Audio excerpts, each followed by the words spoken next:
This is it. This is it. Week 18. We're here. The season's either over or we're going in the playoffs. Let's find out what happens.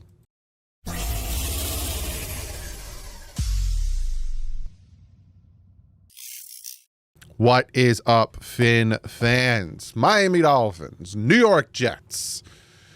4:25 on a Sunday on Fox. Doesn't make much sense to me if I'm being 100% honest with you, because the Giants and the Eagles is on CBS. Whatever. It's probably because they want Kansas City, Denver, because I think the Giants and Eagles are at 1. So they're probably going to have Kansas City, Denver on CBS and us on Fox, simulcasted. Whatever. That's not the point. We're previewing this game. I got a lot to talk about, so this video is going to be a little bit more in-depth than usual, especially on the injury front, because I got some information here on all that stuff. So without me rambling on any much more, I almost didn't get that phrase out. Let's jump into the injury report. Now, it is a Thursday. It is a Thursday, so obviously on Friday I'll get more information. If we know about Tua Tagovailoa, I will make a video later today. But like I usually do, you got full participation from these guys. So let's just... It looks like they're not going to be without Tyler Conklin, Sauce Gardner, Morgan Moses, Elijah Vera Tucker, or Quinnen Williams. It looks like those guys are not playing, which bodes well for the Miami Dolphins, due to the fact that they don't got to deal with Quinnen Williams because, wow, we are banged up. So... there's that. Like I said, I'd be surprised if these guys play. And you look at the Miami Dolphins. Let me make it a little bit bigger. And let me do the same. You see here, you got rest, you got foot, you got all that stuff. But there you go. So we have Teron Armstead did not practice, Jordan Poyer did not practice, and Anthony Walker Jr. didn't practice. Now, I don't think Armstead or Anthony Walker Jr. are going to play. Jordan Poyer... No. Javon Holland, Tua Tagovailoa, and Jalen Waddle. Now, Tua Tagovailoa, again, he's limited, and we're going to talk about him in a second.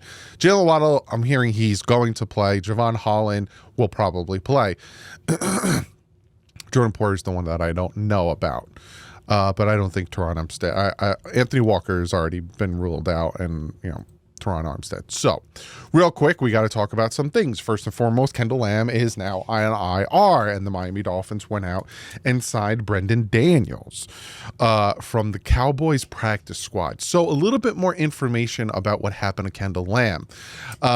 Beginning his message on Instagram by saying he's the type of person who always... about getting information from the source. Lamb explained it was a back injury that landed him on injury reserve, a back injury that will require surgery, and this is from Kendall Lamb. It's been among the more trying things I've ever had to deal with. I have a disc in my left side of my back that is bulging into one of my nerves that causes my entire left side to go numb. It has been one of the more trying things I try to sleep at night. It's been one of the more trying things trying to walk even that Sunday morning before the game. Like I could barely feel any certain things in my left side. But of course we try to do what we can for the team. And I know we wanted to make the playoffs, and playing is near and dear to me. It's a sacred thing. So I try my best to do whatever I can. But at the same time, I've been told there's nothing to play with, so the procedure will be done when it's done. And, I appreciate all the well wishes and everything. So he's dealing with something severe, and he needs surgery for it. So Kendall Lamb has been moved to IR. And like I said, the Dolphins grabbed Brendan Daniels off of the Cowboys practice squad. He was a 4th-round draft pick for Washington. He has not taken a snap in a regular season game. But at Utah, he played right tackle, left tackle, and right guard. Is he going to be that right tackle, or is it going to be Cameron? Either or, that's not great. And also, if you guys remember, Kendall Lamb kind of came out and said this is his last year. So dealing with the back surgery and all that stuff, this is probably literally his last year. Then you got Tua Tagovailoa. This is from Thursday's practice. Dolphins quarterback Tua Tagovailoa status for Sunday against the Jets remains in doubt. And what was witnessed on the practice field Thursday offered discouraging tea leaves. During the 20-minute opens to reporters, Tua was seen lightly throwing a few passes while standing in a stationary position. Unlike Wednesday, he did not contort his body while throwing. He was standing watching practice the rest of the time with his hands in his pocket. The Dolphins have said they're preparing as if Huntley is the starter against the Jets. In order to play, Tua, who needs to be cleared by doctors, he wasn't cleared for the Cleveland game, and would need to show coaches that he can be functionally playing the position on a bad hip. The Dolphins have said Tua wanted to play, but they would never use a player who wasn't given the go-ahead by the team's medical staff. He's being aggressive with rehab and approaches to get ready to play, but we're making sure we got everything in the best possible situation. If Tua gets medically cleared to play, what would the Dolphins need to see play by him? Smith mentioned movement and stuff, noting that everyone is working through something. So he is dealing with an injury, a pretty bad injury to his hip where it's limiting his mobility. He wants to play. He's trying to fight to play, but the medical staff is not allowing him to. And if they give him the no-go, there's nothing he can do about it. So I doubt Tua is playing on Sunday. Then you have Fuller, who was put on IR last week as well. So we are down a good amount of players. So let's look at the breakdown. We'll start with the Dolphins defense. You see the Dolphins defense is now third total defense, 9th in passing, 9th in rushing, 8th in scoring, 26th in sacks. That needs to be a little bit better. 5th in third down, and 24th in takeaways. Our sacks and our turnovers are bad.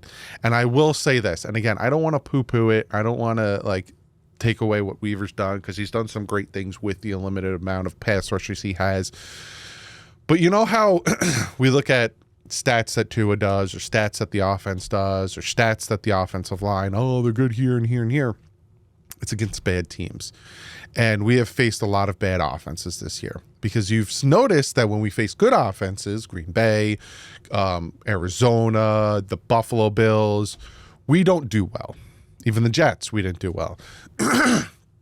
So these numbers you see here, 3, 9, 9, 8, and 5, could be very inflated by facing bad offenses like we just faced in the Cleveland Browns.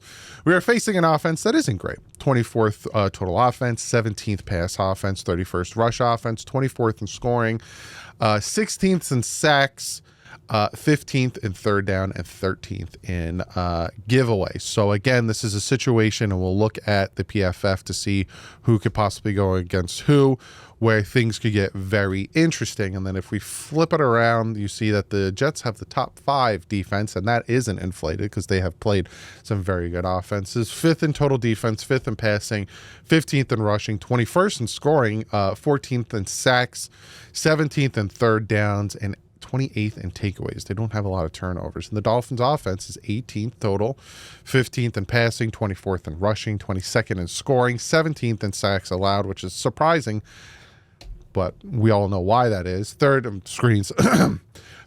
offense is 22nd. That has dropped dramatically. And the giveaways, we are 11th. Not too bad in that category, but sorry about clearing my throat. This is a situation where who's given up, right? We're facing a Jets team with a lot of stuff coming out. So before I jump into all that rambling, let's get into PFFF. Bomb, bomb, bomb, bomb. Look at the Jets offense first, and Aaron Rodgers, Breece Hall falling off, but they don't run the ball. You know, you got the offensive line who has committed so many penalties against the Buffalo Bills last week. You got Devontae Adams here, who Aaron Rodgers force feeds him the ball. You got Garrett Wilson here, who's reportedly saying that if Rodgers is back, I don't want to play here. Trade me. Lazard isn't good. Conklin's going to be out. It's just they're falling apart. And then you got the Dolphin defense. Again, you got Storm Duck over here instead of Kendall Fuller. Cater Cole, who's doing well. Ramsey, one of the best corners. I love this duo of Brooks and Dotson. Love this group right here. Agba, he has his flashes, but this group here in Sealer, Campbell, and Robinson are doing great. Our safeties aren't good. That's where that comes in.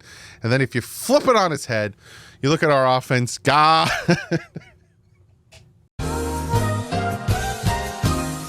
Oh, man, look at that offensive line. Look at that offensive line.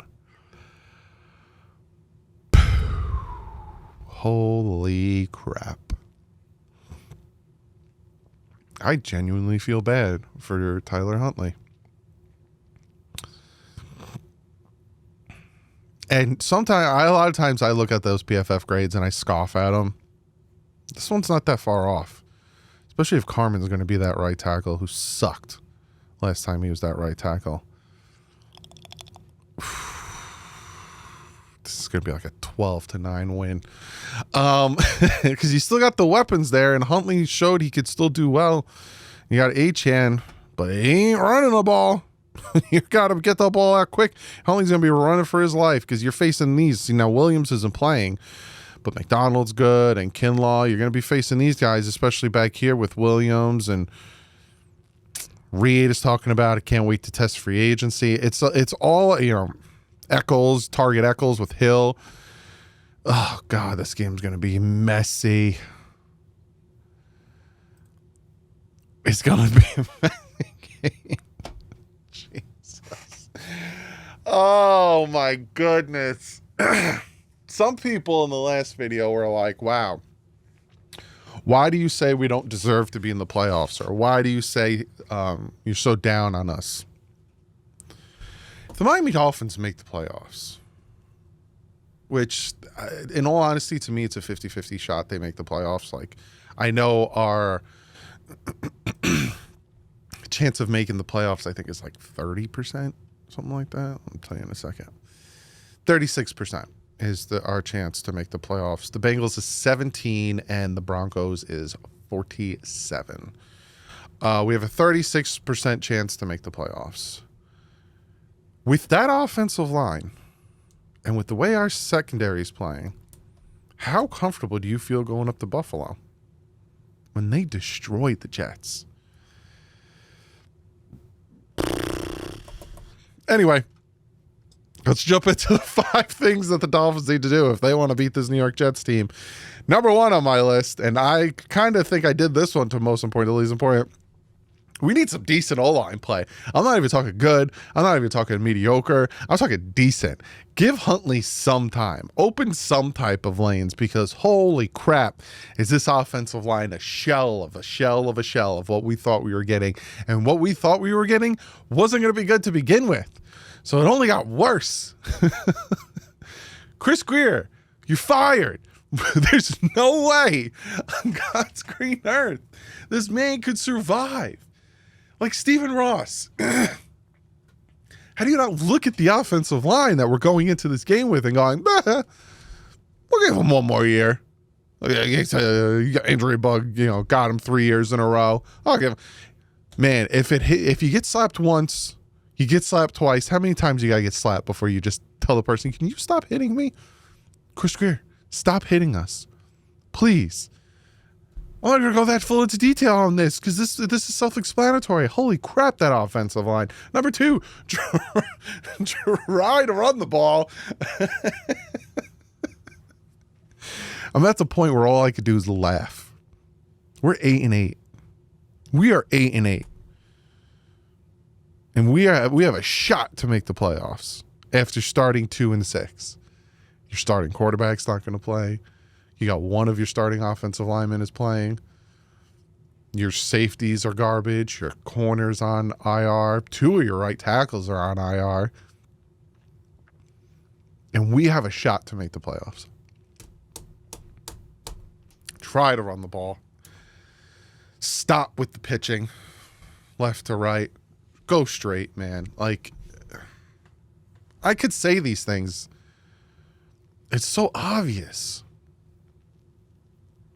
Let's talk about one that could happen and make sense. Sack the quarterback.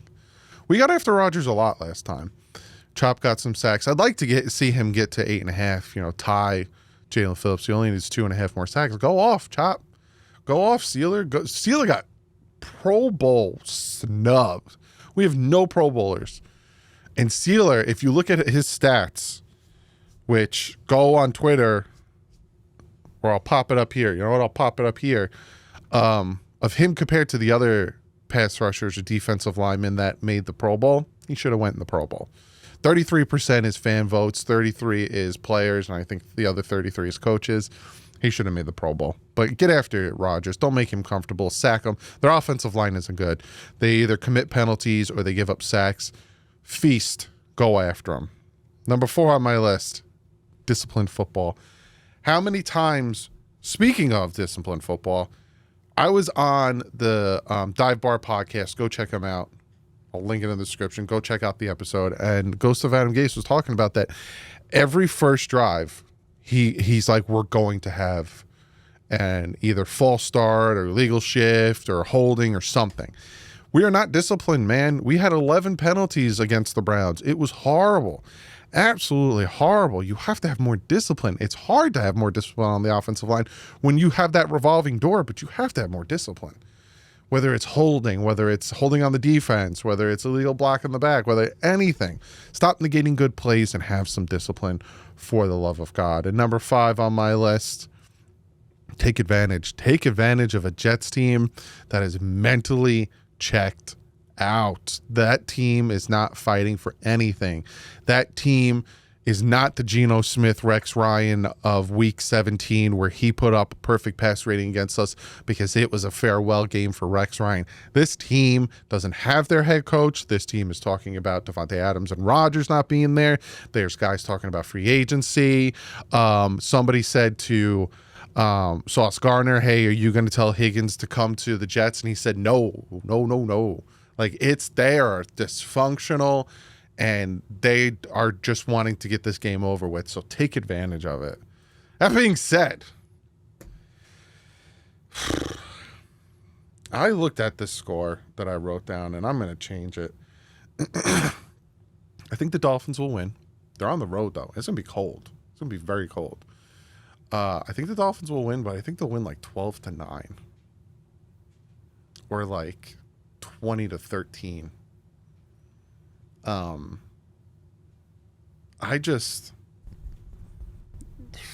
You got a team, like I said, that is mentally given up, and you got a team that is physically beaten to hell. Regardless of what happens, Chris Greer needs to go, man. The fact that we're again, for the 3rd year in a row, we are at this point in the season and our team is like hobbled and dragging its leg and crawling to the end of the season is a problem with the general manager. It's a problem with building depth. It's a problem with bringing in healthy players. How do you know they're going to stay healthy or not, Doug? Because they have a history of it, man. Regardless of what happens in this game, Chris Greer's got to go. You already see teams going out and interviewing potential GMs. Gotta go. Now, Monday is Black Monday, where coaches, GMs, all these people get fired. So, we went 1-7 and then finished 1-8-1, I think, finishing a 9-8 record with Flores, and then he got fired. So finishing hot doesn't necessarily mean McDaniels will be back or Greer will be back. So it's going to be playing the same time as the Broncos, man. We get into the playoffs, I'm going to laugh. We beat Buffalo, I'm shaving my head. I told you guys already, crew cut, number 2, all around. Because after looking at that offensive line, we're just not. I don't think Tua's playing. Watch, Tua doesn't play. We make the playoffs. He plays against Buffalo. He beats them. And all of a sudden, all these people are going to have to eat crow. It's going to be funny, but I'll keep you guys updated if news comes out about Tua. I'll make a short like I did last time. If it's not like full in detail stuff I need to talk about, I'll make a video tomorrow, but I'll see you guys at 4:25 on Sunday. But like usual, stay classy and Vince out.